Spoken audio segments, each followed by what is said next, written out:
Good evening and welcome to a brand new Indigo Worship Wellness Wednesday here on Indigo Worship Live Show. We are so grateful that you guys chose to spend a few minutes with us tonight. And like I always tell you, hey, take the time to like our page here on Indigo Worship Live Show, as well as follow us on Instagram at Official Indigo Worship. And like I always tell you, it's not just a vibe here, baby. It is a whole mood. And tonight, I'm so excited to continue our conversation here on Wellness Wednesday with our special guest clinician, Armina Domingue, as we talk about trauma, part 2. And for those of you who may have missed part 1, you will find that show from last week on our page, as well as on Facebook, on the Indigo Worship Live Show Facebook page. So without further ado, we want to get right into the show and welcome once again Armina Domingue to the show. Armina, thank you so much for being here on Indigo Worship Live. Thank you so much, Patrice, for having me. I'm super excited to do part 2 of this thing called trauma. Yes. I'm so glad that we are doing this because it really is so important for us to really kind of start getting a handle and embracing the fact that many of us have experienced trauma in one way, shape, or form. Mm-hmm. And how we handle trauma is definitely going to be an indication of how we just kind of walk out everyday life, just on a normal day, not just walking through the abruptness of what has transpired, but also how that affects us in our everyday life with relationships, with work, and with just even moving forward with our lives in general. Mm-hmm. So, but once again, thank you so much for being here. And just as a reminder, Armina Domingue is the CEO and founder and CEO of Candor Counseling Firm, which is her baby with a collective of incredible also professionals who are out there under her umbrella, under God's umbrella, giving hope and healing to those in need. So Armina, once again, tell us a little bit about Candor Consulting and exactly what you are doing to service the community. Yeah, so we have really been doing this for a while. We just actually put the stamp on it and gave it a name and did all the fluff that needed to happen to be a business. But it's a group of clinicians that have come together to kind of service the greater need of people and really teaching people how to live life to their fullest potential. Many of us have these goals and dreams and aspirations, and sometimes we just struggle with how to get there. Yeah. And so we're like the passenger in the seat, in the passenger side of the car, kind of guiding you along the way.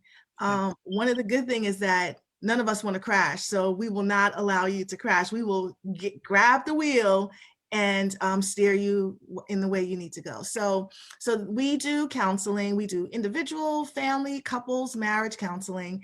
And then we also do, executive coaching, which is for like your CEOs, your managers, and really kind of helping people to help their employees to also maximize and, gain whatever skills and tools they need to be effective in their jobs. And so bringing those two things together, we're super excited about really where God is taking us and what's in store for us. So thank you for this platform to talk a little bit about it. Absolutely. And for anyone that's interested in contacting your firm, you want to give them that information now.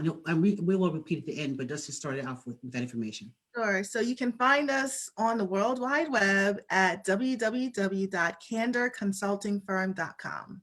Awesome. Yeah. Now, so picking up from where we left off, talking about trauma part 1, one of the things that I'd like to do is just take a couple steps back and remind people what is trauma and what is the definition of trauma? Yeah, so trauma is actually a reaction to a situation or an event. And trauma really exposes our vulnerability. It can happen like on a larger scale, like, transforming a community, a state, or a nation, or tragedies like we saw in Texas not too long ago, where many of the residents lost power for days. They didn't have food. They were displaced out of their homes. And so, trauma can happen on a very small scale, like maybe even a mugging or a car accident or an assault, or it can happen on a bigger scale, as I just mentioned, like the example of Texas. So what these events have in common is that There is, most of the time, there's a physical injury that occurs, but then there's also this thing where it creates a psychological stress. And then the people who are involved, who may just be onlookers, like they're not, like, I know when I watched the news about Texas, my heart went out for the people in Texas, Yeah. to the point where I was now, like, anytime I heard Texas, like, I would like beam up and look up to see what was going on, what was happening. I was talking to people who live in Texas to make sure that they were okay. So while I wasn't there, I was somewhat affected psychologically by what was happening there, because I was feeling for the people, right, who were going through it. So sometimes, without even experiencing trauma firsthand, we still show some of those distress. Last week, we talked about some of the common reactions to traumatic events, right? There's this organization called the Mental Health America, and they have did a really great job in highlighting and making it very simple to determine if you, in fact, are experiencing or reacting to a traumatic event.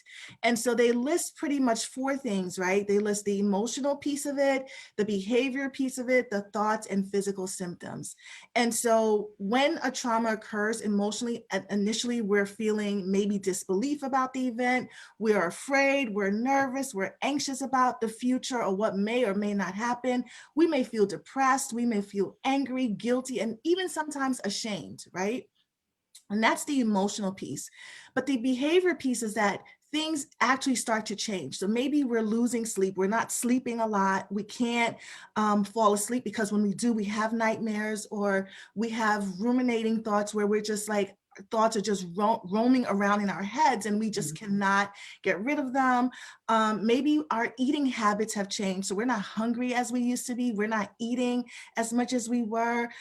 Maybe we're emotional to the point where we cry easy, we argue or we fight, or maybe, if we were using drugs and alcohol before recreationally, now it's increased to more than that. Maybe we need to, smoke a blunt or smoke weed or take a pill in order to fall asleep, because on our own, we're having difficulties doing that. So that's the behavioral piece. And then there's the thoughts. We just talked about the ruminating thoughts. We may even have a hard time managing decisions, right? Like putting things off, or, not being able to concentrate, having the reoccurring thoughts of the thing that has happened to us. And sometimes these things can trigger or be triggered by smells. They could be triggered by hearing something. And so from there, you then go into the physical symptoms and things where you may have a headache, you may have some backaches, you may have stomach aches, you may even have flu-like symptoms, like legit sick from the things that have happened to you and the reaction to the events. And so, obviously you want to check with your doctor if any of these things are happening, because we talked about ruling out some things to make sure that is really a reaction to trauma and not an actual illness. Correct. That is correct. And for those of you who are watching, I want you to take this time to even share this tonight, because it may be somebody else that, even if you are gathering information for yourself, someone that could use this information. So we're just thankful that Armina is here tonight to provide, hopefully, some helpful answers to guide you or guide someone else in the process of healing from trauma. So, Armina, we're going to navigate now to, so as you were explaining some of these different symptoms, what's usually the first step of assessing, other than once we've ruled out, from our physician, okay, it's not any other illness. So now we're talking about the physiological element that happens from stress. So like you said, we can experience even flu-like symptoms that are not caused by a virus, but it's just how it affects our immune system. So, so how do you, start talking to us about how do we really just take those steps towards healing? Time can be your best friend or not, right? Because one of the things that helps us as therapists or counselors kind of decide or figure out with the person what's going on is to ask this very important question. And there's a lot of important questions, but the main one is, how long has this been going on? Because determining how long will also help us figure out, is this something that could potentially pass, right? Or is this something that continues to linger on for a very long time and you need some kind of intervention as you're on your way to healing, as you're on your way to recovering? the ultimate goal is we want to get people back to whatever normal looks like for them. Because remember, two people who experience a very same thing is going to have a different reaction to the very same thing, and their bounce back is going to be different, right? And we call that like their resiliency, or how resilient they are to sort of bounce back from this tragic event. And so we start kind of there. We start looking at the timeline.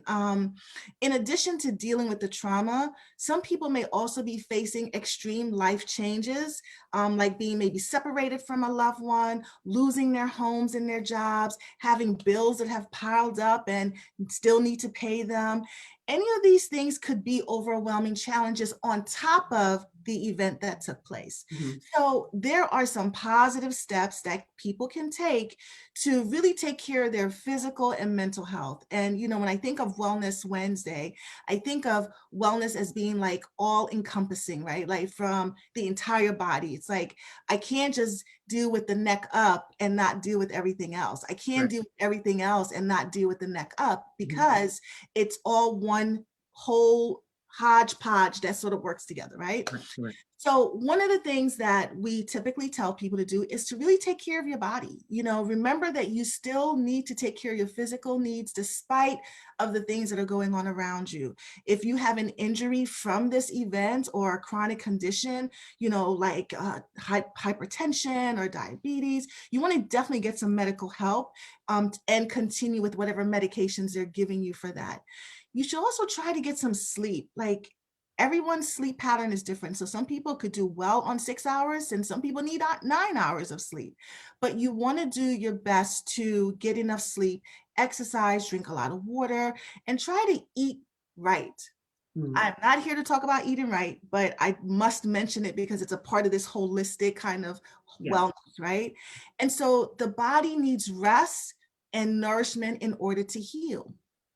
The other thing is to reduce your exposure to the event. I'm gonna say that again. Reduce your exposure to the event. You may feel the desire to get as much information as you can about the traumatic event, watching the news for 24 hours and staying alert and trying to get in front of or stay up to date with what's happening.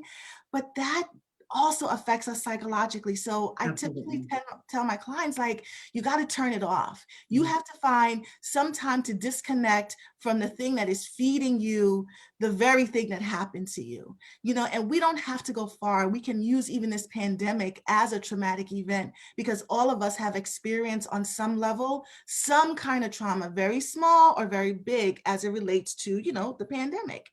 And so turning off the news, turning off social media, and just really trying to limit how much you're taking in, because that information you're taking in, it has to live somewhere, right? Once you expose yourself to it, then now it's a living, breathing kind of thing. So guard your minds, guard your bodies, you know, be on alert of that. The other thing is talk. I am not here to tell you you must find a therapist, a counselor, a clinician, because I get that many of us are not there yet.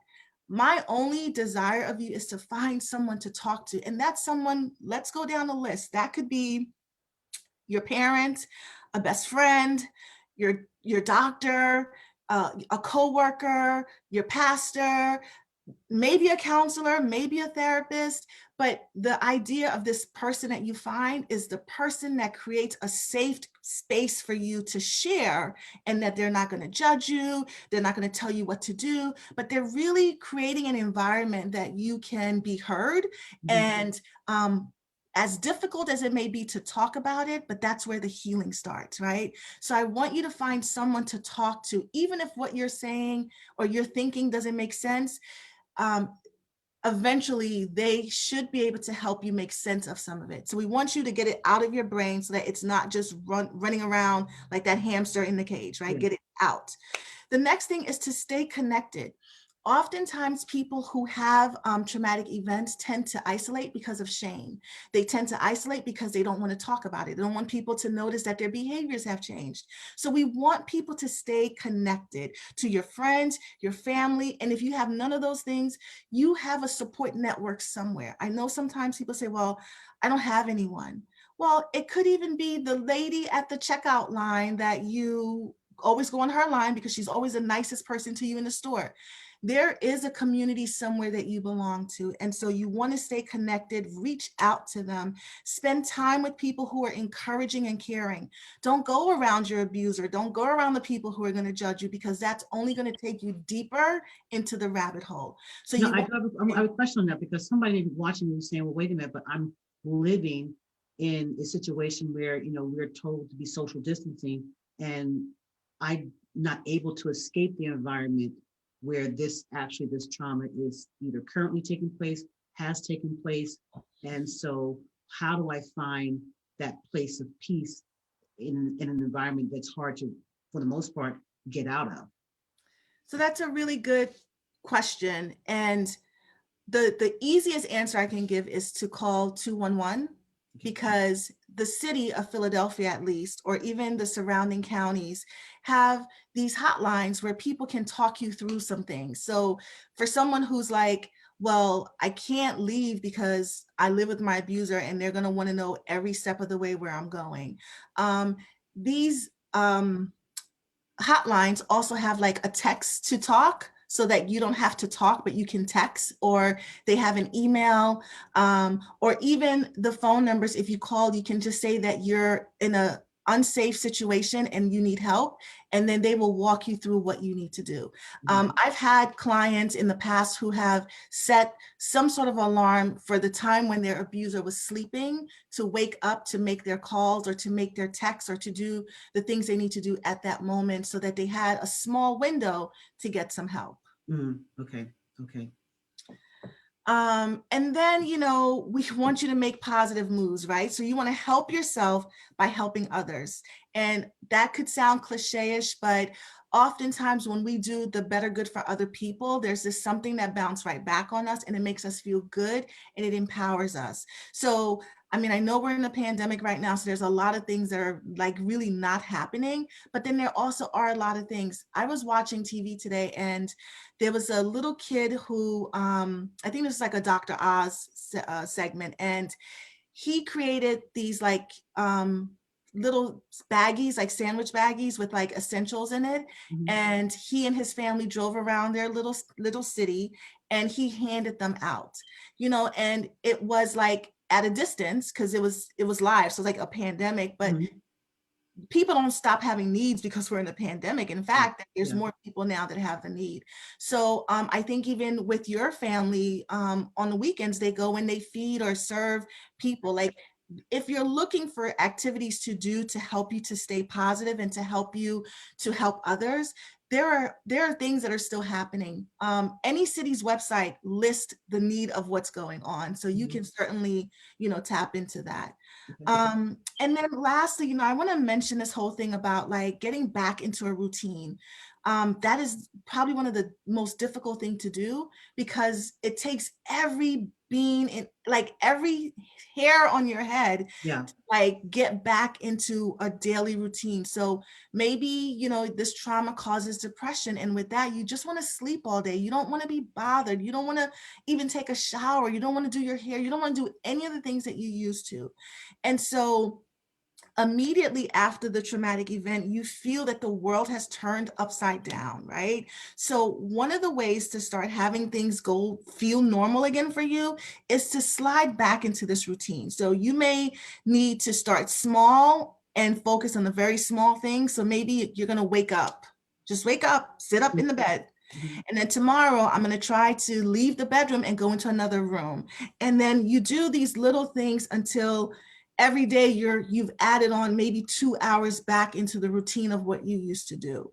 And so there's a checklist that you can use, to figure out what this routine is going to be. And in talking with someone, one of the things you can say is like, look, I probably need help getting back to some of the things I used to do.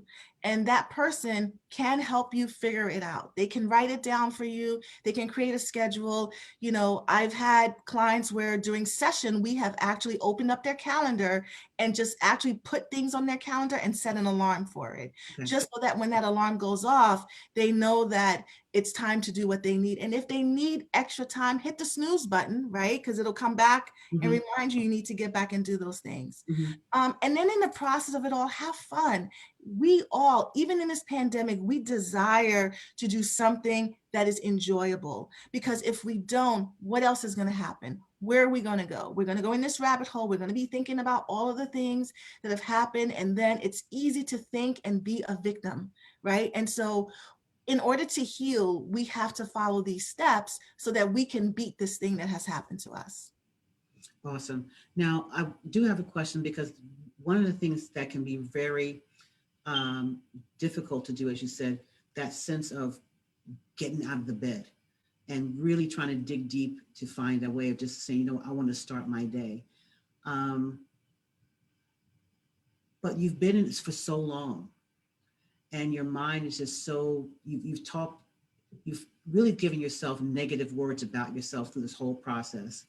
And is there a way that maybe, I don't know, a loved one or a friend can potentially sort of be that person, to be that motivator for you? And even if you say, okay, I won't set my alarm, but maybe if I reach out to a friend and they'll just say, okay, they'll call me and say, hey, Armina, how you doing today? You know, hey, why don't we get up today and maybe have a little breakfast? I'll stay on the phone with you while you fix breakfast, or something on that order. Is there, you know, what can we do to facilitate that for someone maybe who really is struggling and they really are trying, but they just can't seem to muster up the internal strength to do that? Great question. I have this model that we're all doing good enough, right? Like, we're not perfect. We're not doing best. We're all doing good enough. And the person who is struggling is not going to pick up the phone and call and ask for help, because it takes too much energy to do that. But most of the time, we, the friends or the family, we know that this situation has happened or this event has happened, or we live with the individual and we can see there's been a drastic change with them. And oftentimes, if we can have a for real conversation, when we live with the people, we are taxed out. Especially if this has been an ongoing thing for years. It doesn't just affect the person, it affects the people that they live with, it affects the people in their environment. And sometimes it's easy to just leave Johnny alone, because if we go say something to Johnny, then we have to do something. And I'm taxed out, Johnny's taxed out. So as long as Johnny is breathing, I'm good.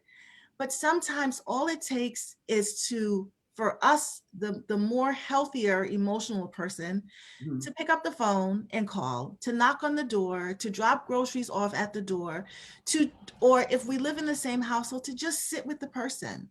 You know, if the person is laying on the bed, lay across the bed next to them, or sit in the room with them and try to engage them in conversation. If they don't talk back to you, I guarantee you that they're listening. And oftentimes what happens, and this happens with grief and loss as well, is the memories of the good times is what brings us out of something. And so when people are down and out, when people have experienced a traumatic event, it is so easy for that event to become their entire life. But the reality of it, it isn't. It is an event that happened like any other event, and some of the happier events too, right? Yeah. So how do we remind people of the good times? How do we remind people of, you know, like, I remember when you were a baby and, every time I walked into the room, you had this tickle of a laugh, you know? And if you have pictures, if you have videos of things that this person enjoyed, to share them with them. I have had friends who I just text. I may text them a Bible verse. I may text them a daily affirmation.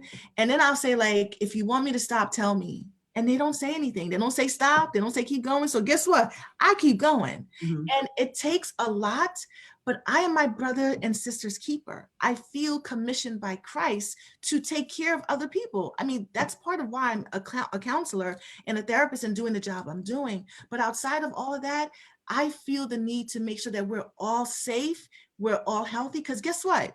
this world is not ours. I am ready to get on the glory train to heaven, and I want my friends and my family with me. Absolutely. Absolutely. You know, Absolutely.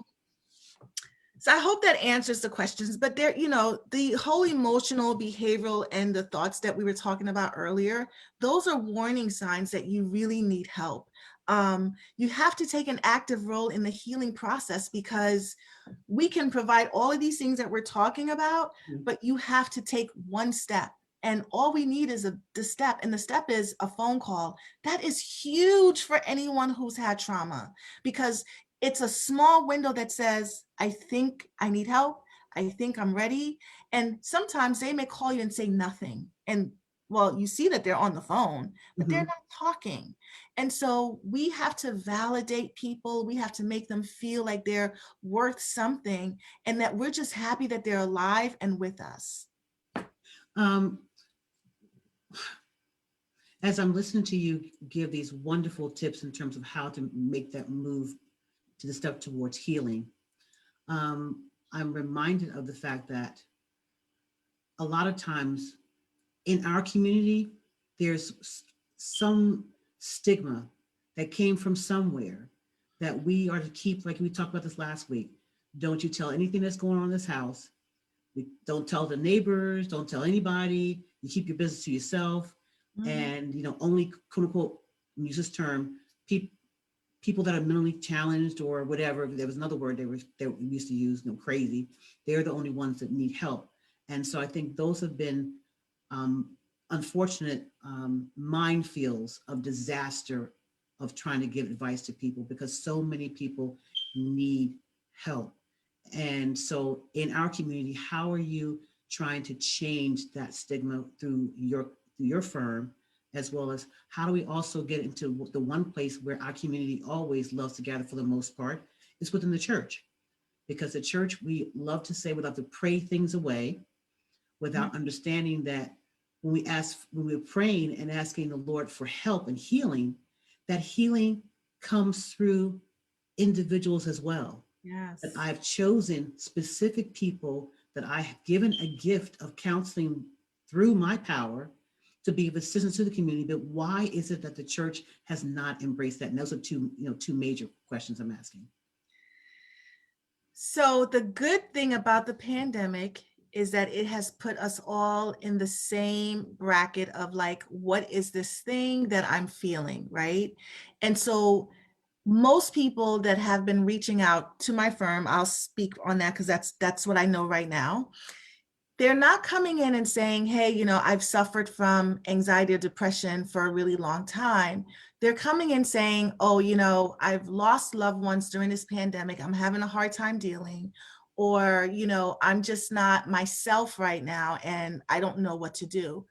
And so as we go through the process of counseling, right, we're going to talk about like, what were your first memories as a kid? Like, what do you remember about schooling? Was education a thing in your house? And there's like a whole long list of questions or an assessment that we do to kind of figure out the whole person. Like, what is it about what's happening now that is affecting you to the point where it's actually affecting your day-to-day life? So what kind of resiliency do you have or not have? Like, what are some things that have happened to you in the past that's very similar to this? And so that's one is, using this pandemic to just kind of talk surface talk. But once you build that relationship and you establish that trust with the person, and as a therapist, you can feel when that relationship is changed, where the person is starting to trust you more. And then you can start to ask some of the other questions. The other thing about this pandemic is that there has been a whole lot of talk about mental health. March is Mental Health Awareness Month. It's one of the things that happens in March. And so people are talking about it. So there's platforms on all social medias that's really bringing light to our Black and Brown communities. And it's coming from Black and Brown people just like you and I to say, listen, this thing called therapy is not that bad. I don't call it therapy or even counseling. I say, come, let's check your thinking. Let's just chit chat. Let's just talk about some things that may not be going so right, because the words counseling and therapy does have a very negative tone to it. I want to find out the origin of that, because I need to have a conversation with that person or those people, because Yeah, they are causing havoc yeah. amongst our Black and Brown communities. And we talked last week about a safe space, a safe place, and just feeling safe, right? Mhm. When people feel safe, they tend to talk. And when they don't feel safe, they don't talk, because if you think about slavery, when children were taken away from their parents, well, kids are still taken away. And even if the parent is like not the best parent, or does not have the best parenting styles because they failed to protect this kid, Mhm. and so now someone steps in to protect the kid for them, we have been almost, I don't know, kind of in this muck of, when you tell people what's going on, they're going to bring shame to the family, or they're Mhm. going to separate the family. Okay. And counseling does not do any of those things. It is to help you cope and learn how to manage the things that you are going through and the things that are happening. Because at some point your situations become like the thing in the pressure cooker. You're the pressure cooker that has the situation and the events. And if you don't open the lid a little bit, what happens Mhm. to the pressure cooker? Oh yeah, eventually explode. Yeah, Right. yeah. And then when it explodes, now you want to talk about shame and guilt and Mhm. all those things, Yeah. and so there is so many things and so many steps before it even gets to that. So to answer your question, there are platforms where Black and Brown therapists and doctors are really talking and encouraging Black and Brown people to seek help. I have clients who are like, what do I wear today? Where do I wear tomorrow? But for them, that's so major. Those things causes anxiety for them. And of course, that's the surface stuff. But when you dig deep, there's all of this abandonment, and they feel they must be a certain way in order to be accepted. And so, yes, we can do surface chit chats, but at some point we're going to get deep once the relationship is formed and there's a safe space for these people to chat. Now, in reference to the question about how can we incorporate the churches into the process and really bringing counseling into it, because I mean, just be honest, a pastor, be it male or female, they're not necessarily trained in counseling. We talk about the spiritual things, obviously, but there are skill sets that even people that are pastors, they just don't have. I mean, they haven't gone through the training for trauma. They haven't gone through the training for sexual abuse and all those other elements. So how do we keep from just spiritualizing it, which it is a spiritual thing? It's another conversation for another day. But how do we get the churches immersed in it and not making it seem as if the pastor doesn't have an answer, then I can't get any help? How do we merge? How can we marry counseling services like yours with the church at large? So this is a twofold answer. And the first one is, how safe does the individual feel even going to the church, right? Because many people feel, if I go to the church, my business is going to get out. So how safe does the congregation feel to go to the church? And the church could be an elder, a deacon, a deaconess, whomever in sort of like a leadership role, right? Mhm. To get help. And then I'm reminded, my pastor says this to me all the time. He says, know your audience. As the leaders of the church, do you know your audience? Like, do you know what professional people are sitting in your congregation? Mhm. Because many of us would offer freebies or a workshop or something because I am invested in this community, because this is my church, this is my community. Mhm. And so as leaders of the church, do you know who's in your congregation? And that's where you start talking with them about, like, look, first of all, if you never talked to a therapist in your congregation before about how to help your congregation maneuver through this pandemic, you need to start, because Yes, things are opening back that's up. an excellent point. Talking That's an about going to excellent point. church, Yeah. and a lot of the churches are planning for people to come back. And I'm sitting in the cut just watching this Mhm. and thinking, so you're talking about sanitizing the sanctuary, you're talking about how many people you're going to let in. Are you talking about the anxiety that people even have about wanting to come back into the building? Yeah. Have you started having webinars about like what to expect from a anxiety driven point? Like if you've been anxious or if you've lost people, we've lost people in our communities, the church, meaning the congregation, sister, brother, so-and-so will not be coming back when we go back to church. What are we doing as a church community to heal people? And it's not up to the pastor. This is not it's not a one-man thing, right? It's not up to the pastor to do this. And if you are a therapist in a congregation, let your voice be heard. Call your leader and say, listen, I can help. Because if you think about it, a lot of our leaders of the church, their focus is on how do I get my saints back? How do I create a safe space that they can come and know that they're not going to contract COVID, or the odds of contracting COVID are very slim versus before. Yeah. And so there's all of these things that they're thinking about, and maybe they're not thinking from a mental health standpoint. So if you are a therapist, or if you know a therapist, if you're in a leadership position, reach out to the therapist and say, hey, can you do a workshop for me? Now, many therapists will work with you in terms of pricing, because in order to do a workshop, I'm not even going to lie, it cost, because the time to prepare the material, we don't have a one-stop shop material that we just use across the board. We have to prepare specifically for where we're going, right? And so, that is how the church can sort of jump on board. It's a twofold. One is the leaders of the church need to know their audience and need to know who in their congregation are therapists or clinicians. Just like I remember in my church, we used to have like a nurse on duty. Yes. In case something happened, we knew who the nurse was. Why do we not have a therapist on duty? I sat in a church one time and someone who came in was really mentally ill, and they stood up every 2 seconds in service and kept taking off their coat, putting their coat on, wrapping their scarf around their head. And clearly they wanted to be in the building, but there was something internally happening. And so no one knew what to do. And I'm sitting there like, so I know what to do, but I'm off. Like I'm worshiping right now. But God said, you are never off. And there was a psychiatrist that went to the church. And so together we kind of got the guy out of the sanctuary to talk with him so that church can go on. But the thing is, you got to know who are these people that can actually help that's in the congregation.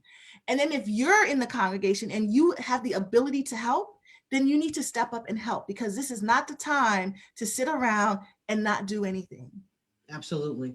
Because we've gone through, can you believe it's been almost a year? Listen, I have in my calendar book from last year, on March, I forget 20 something, it says in red, COVID-19, because that was the day they shut down at least the city of Philadelphia. And I was looking for something and found it. And I said, wow, it has been a year. This month makes a year since this craziness happened, and it has gotten even worse. And we're still struggling mentally to wrap our brains around what has taken place. Absolutely. And when you were talking about the church, I think one of the things that you mentioned about even the coming back, but people, like you said, there people are coming back. If they decide to come back, they're coming back from all the trauma of this past year. And even though we're hungering to get back in fellowship, because one of the things I know that I've missed, not being, away from my congregation, is giving me a greater appreciation for community, from my church community. But we have experienced, all of us on some level, so many levels of loss and trauma this past year, that quite honestly, having experts like yourself and in any other congregations that maybe around the city or tri-state area or either around the United States, whatever, having somebody there that will be on duty, that will not just be there on duty for one day, but this is a service that the church can help to make available to them. Hey, we have the name of so-and-so on who has counseling services. We're providing their information. So if you'd love to contact them, this does not have anything to do with the pastor. We want to offer that as another way of ministry to not just our church members, but even potentially reaching the community as well, and let them know they have a place to come. Can you imagine if every church agreed to pay for one session for any member who wanted to go to therapy, whether they had insurance or not? That the church said, listen, if you want to try to work this thing out, call these people and they will see you at least for one session, and you don't have to pay for that. Can you imagine if we invested in our saints? Because Wow. the thing is, the saints are always investing back in the church. You know, we work for the church, we're in ministry, we pay our Excellent idea. tithe, we pay our Excellent idea. offering. Can you imagine if the church said, and maybe there are some churches that are saying this, and so I must preference and say, you know, if the information doesn't fly, please let it, if it doesn't stick, let it fly, right?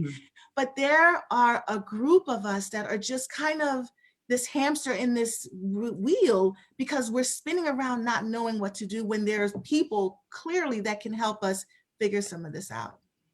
And I'm so glad that, you know, you and your staff are there to provide that service for us within the Philadelphia area. It is absolutely awesome. So I'm looking on here to see if we have a comment from Siobhan Sabbath.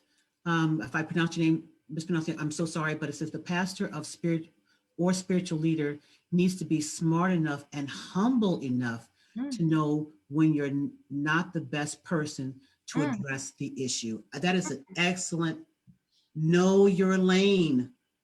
That's what they're saying, is know your lane, and understanding that, hey, I can't do this, but I do have someone, and I know someone that can be of help and assistance to you. Let's see if we have any other comments on here. No, that's the only comment that I see here. I do see someone, it's a question, and it's from, I'm gonna call him out. He's my partner, Mundy, and he is a therapist. He works in the firm and he does the couples piece. So he does like the assessments and counseling part. So his question is a very good one. He says, if one does not show the typical symptoms of PTSD, what does that mean? Does it mean that he or she has not been affected by the trauma? And that goes back to the earlier statement of that everyone will respond differently to this event. And some of these things, remember I said time could be your friend or not. Some of these things may not show up initially, but eventually it will. So knowing those signs and knowing what to look for in terms of the emotional, behavioral, and the thoughts is what will help get you in that right direction. But just because you're not showing signs of PTSD does not mean that you haven't been affected by the trauma. Oh, absolutely. And I piggyback on that to interject that possibly too, you are exhibiting it, but because you've been masking it for so long, it comes across as being normal and that you're not affected by it. So I'm married and I, you know, go through my married life and I have children, so I'm raising children, but don't understand that decisions that I'm making, the way I approach the marriage, the way I approach the children, come out of that trauma that I'm not admitting is there. It's like that box that you so much want to keep closed. But in actuality, the lid is shaking. And you know what we do? We put more rocks on top of the lid to keep the lid closed.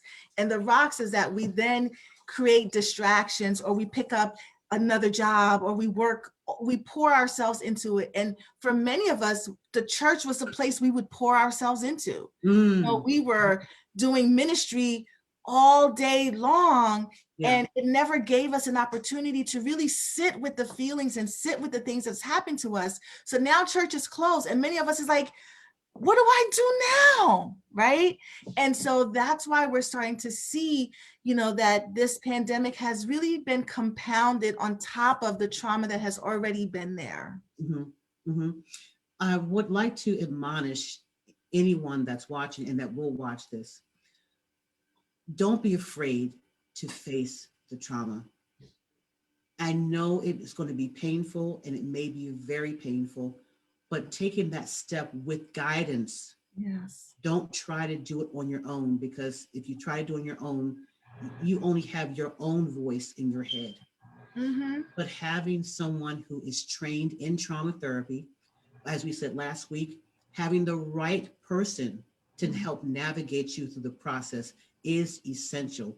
One therapist is not a fit-all for everyone. You need to have the right therapist that you resonate with, you can establish a relationship with in order for that trust to build and help you navigate it. The next thing is, we brought up last week, Armina, was you get to a place where you're just about to hit that critical button and it's like they pull the cord and just say, you know what, the floor opens up and they disappear. Do you know that happened to me today? No. I was providing therapy to someone and I got to the core of what the issue is with her. And she says, wouldn't you know it, we are out of time. And I just started laughing because I was like, okay. So I said, well, you're right. We are out of time, but I have posed a very important question to you. And so if you want us to keep going, we can. And she was like, well, no, I think this is a good place to stop. And so you're right. It's that when we get to, and by the way, we had about like 10 minutes left in the session. So we really wasn't at the end.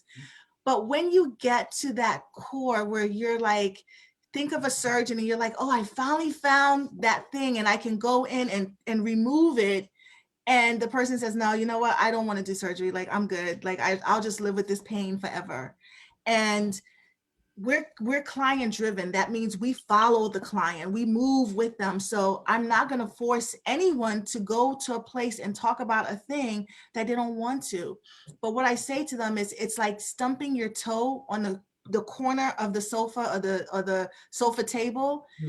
It is going to sting you for a very long time. Even hours after the thing happened, you could still feel the nerve in there and you could still feel like it's just like throbbing. That's how trauma is, you know, and until you give it attention and until you start to work through it, you know, you're going to be with that. And here's what we have to sort of accept is that not everyone is ready to deal with the trauma. You know. Now, when you have a client like that and you're not ready to deal with the trauma, how do you just let them know, okay, what's your technique for that? So that they won't pull the cord and say, next, you know, they just say, well, you know, oh boy, we're all out of time, or they don't come back for the next session because they got to the place where, okay, we're just about to hit that topic and that place of pain without them abandoning ship and actually making things worse. So what's the way that you can kind of help them through that process, across of like, it's okay, I really do have you. I really do have you. So I have to keep going back to this building the relationship and having a safe place with them, because what a good clinician does is you can see, you have like this other sense that most people don't. So you know how your clients are going to respond to a certain thing because you have built a relationship throughout this weeks and months with them. So for me, and everyone has a different technique and a different approach, I want to know, why are you coming to me? Because I'm going to remind you of your reason when I feel like you're being kind of shying away or ambivalent about a particular thing, because the thing that I'm bringing up is the thing that you came in saying you wanted help with. And I have no problems in being very transparent with my clients to the point of saying, you know, this is what I'm feeling, right? I'm feeling like there's this tug of war between us. Like every time we get to this point or we get to this topic, your entire body shifts. Like, you know, look at your arms are folded right now, or like you're sitting up or you're sitting back in the chair. So I'm paying attention to all of those cues and listening to what they're not saying, right? So that I can say, you know, and this is my favorite line, I may be off because I'm loud. So I need you to tell me if I'm off, and this is how I'm feeling. And are you also feeling this too? And so sometimes what they'll say is, you're right on point. Like the lady today, I was like, wait, are you shunning me right now because you don't want to talk about this? And she was like, yeah, it's just too heavy for me in 10 minutes. I said, that's fair.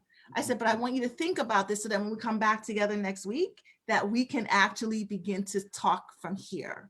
And she said, okay, bet.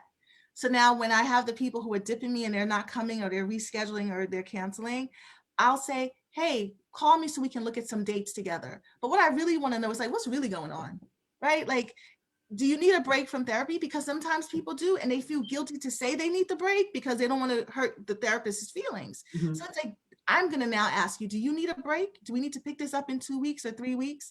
And it's a 50-50 whether the person will come back or not. So what I do is I send them worksheets around the topic, like, hey, just kind of take a look at this while you're on vacation or while you're on a break from me. And then when we come back together, maybe we can start here. And so there's different things that everyone does, but we got to go in our bags of tricks, because doing therapy is like surgery. Literally, it drains you mentally, because you have to be vulnerable. You yourself as a therapist have to be vulnerable in a way where the person can be vulnerable back at you. Absolutely. Absolutely. I've always wanted to ask a counselor this question. Oh boy. And so, where does the counselor get counseling?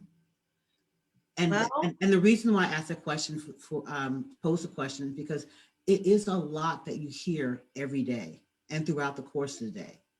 And so how does the counselor get counseling so that you can be healthy to continue to be of service to those, your clients in the community? so when we're in school, they tell us we all need to have our own therapist. And I'm gonna give a shout out to my therapist. Her name is Labarella Ellis, and she is out of Lafayette Hills in Chestnut Hill kind of area in Philadelphia. And she is amazing. So I have a therapist that I see faithfully, religiously every week, because what am I going to do with all this information I'm getting, right? It affects me. Sometimes it re-traumatizes me, especially if I've gone through something very similar to a client. And so I have this thing where I don't take just everyone. I only take people that I know for sure is not going to react or re-traumatize myself because of something that I thought I dealt with, and all of a sudden it's coming back, right? And sometimes we don't know that. And that's why we need that space where we can talk to someone who does the same work. And so I'm not ashamed to say I'm in therapy. I've been in therapy for a very long time because I've had lots of stuff happen to me. I've had grief and loss. I've had so many different things. And when I think I've gotten over the one thing, something else happens, right? And I am human and I feel just like everyone else. So how could I like promote this thing and not even do it? Like, I can't say I believe in it and then I'm not in it, So that's a very honest answer. And thank you so much for answering that question, because you didn't have to, but I just, I kind of feel like, you're inundated with so much trauma coming at you that someone's sharing to offer you for help, but then it's coming within your spirit too. So how do you, like I said, get an opportunity to say, okay, I need help so that I can be healthy to help those in need. yes. So, Armina, this has been absolutely, the time has gone by. And I I know. just want to thank you so much for being here on the show. Yes, One of the things you mentioned, I want to make sure people also have, you mentioned if they're looking for a therapist and a right way to do it, I think it was a psychologytoday.com. And you yes. can tell them about that again, once again. So obviously, I got some heat from some of my folks that said, you didn't even mention your site. And, I am at candorconsultingfirm.com, but psychologytoday.com is a broader perspective of multitudes of different people. I don't treat my friends and I don't treat my relatives, right? So you're not gonna, if we're friends, even if we're just Facebook friends and we never met before, I'm not gonna treat you because I know too much about you and then you know too much about me. And so I give Psychology Today because you can narrow down your searches. If you have a son and you're looking for a Black male therapist, well, you can dummy it down to find a Black male therapist in your area. If you come my way, I'm only going to do the same thing to help you get to where you need to go. So Psychology Today is one of the best platforms out there that just has a multitude of different disciplines under the counseling umbrella. And then there's the Black and Brown Therapists of Delaware. And so Delaware has their own, like this amazing tight community of Black and Brown therapists. And so if that's what you're looking for and you live in Delaware, you can get that. And so there's just a bunch of different ones, but Psychology Today is kind of like the first step, and you can kind of search different people there. Okay, so what we're going to do is actually put that in the comment section for anyone to be able to have that, but we're also going to make sure we pinned CandorConsultingFirm.com here on our page. Thank you. I just want to once again, Armina, thank you so much. I mean, we could have a third show, but I don't want to burn you out for for Wellness Wednesday. But we definitely will have you back. Maybe talking about a specific mental situation or topic You know, in the future.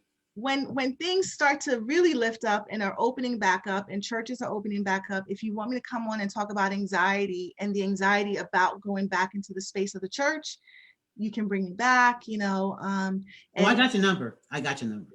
and maybe what we can even do is I would love to bring on the other clinicians in my firm. And that way, your audience gets to see the firm, they get to, and we each have a different discipline. So that would be like, you would need like a whole hour for that show. So I absolutely you know what, let's go ahead and schedule that, because okay, we'll do that after the show is over. But once sure. again, everybody, just letting them know once again how they can get in contact with you and your company, which is candorconsultingfirm.com. But Yes. also if they want to reach out to you on your social media. Yes. So I am Mia Naomi on Facebook, and I am Mrs. Domingue on Instagram. And I will also send you some other links to Patrice of like the National Suicide Hotline, the Text to Talk. We mentioned very briefly about the domestic violence, like if someone's in that situation. So I will send you that to kind of pin to your page so that people can go on there and get the resources that they need. Absolutely. And we'll definitely put them up and everybody can have access to that. Sure. Once again, thank you so much for joining us tonight. I really appreciate you guys supporting the show.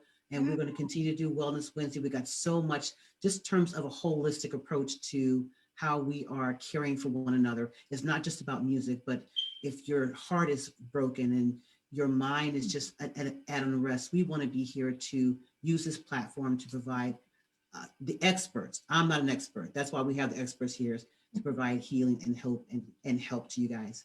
So if you like this show, hey, like the page Indigo Worship on Facebook here, and also on Instagram. Follow us, please, on official Indigo Worship. And thank you very much so much, Armina. Once again, thank you so much for being here on the show. Yeah, and can I just say one other thing before we go? I want to thank you also for crushing the stigma on mental health, because this is what this platform is doing. There's a stigma, as we talked about briefly, in our communities, and then in our families, and then in our church, right? And so these kinds of platforms get people involved and give people the knowledge and that they need to make decisions. So I appreciate you for even doing this. Oh, it is my pleasure. My platform is your platform. But number one, this platform is God's platform. Amen. So we're in this together. So everybody, thank you so much for tuning in. Don't be afraid to also, if you know somebody who could use this information, but they weren't on tonight, this show will be up. Also, last week's show is all up on this page, as well as on our YouTube channel at Indigo Worship Live Show. So please, even if you just want to say, you know what, I don't know how to talk to them, but hey, so-and-so, I'm going to share the thing with you. And I hope this show is of help to you. So thank you so much for being here tonight, joining us. And as always, once again, it's not just a vibe here. It is a whole mood. Have a great night. God bless you. And we'll see you real soon. All right. Bye-bye.